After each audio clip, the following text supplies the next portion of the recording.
Бүгін Тотардың көрінікілі арсы ұстасы Юнус Ахмеджановның да туған күні. Аның түрлі олар бойынша үйріп жиған 500 рецепта дистелеген китапларға тупланған. Һәм бүгін биредә нәқ менә олар бойынша пішірелер.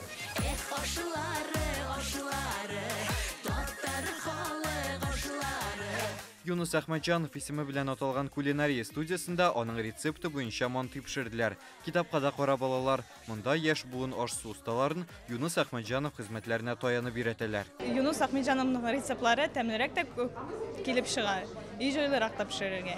Хәзерге моментта лабораториядә шуның рецептлары буенча пешереп йөрибез.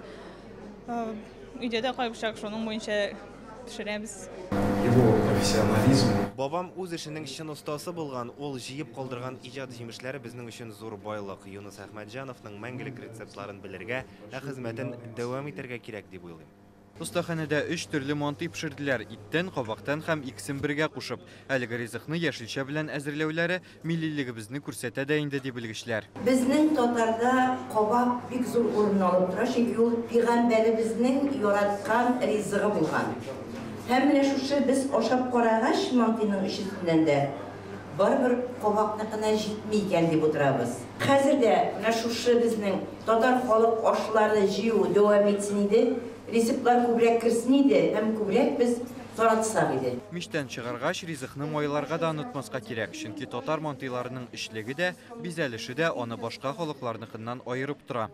Камырлары юка гына тәгәрәтелә. Һәм аның ите дә дөрес пропорцияда булырга тиеш. Тәмлерәк булсын өчен алар күбрәк май кушалар. Сыер мае кушалар. Шул май кушып, шулай тәмле пешердек бүген. Әзерләнгән мантыйларны татып карау остаханәдәге очрашуның иң тәмле һәм истә калган мизгеле. Кунакларны бүгенге бәдия белән дә сыйладылар. Аны да биредә Юнус Ахмеджанов рецепты буенча пешергәннәр. Рүзәл Шарипов, Игорь Романов, Яңа гасыр каналы.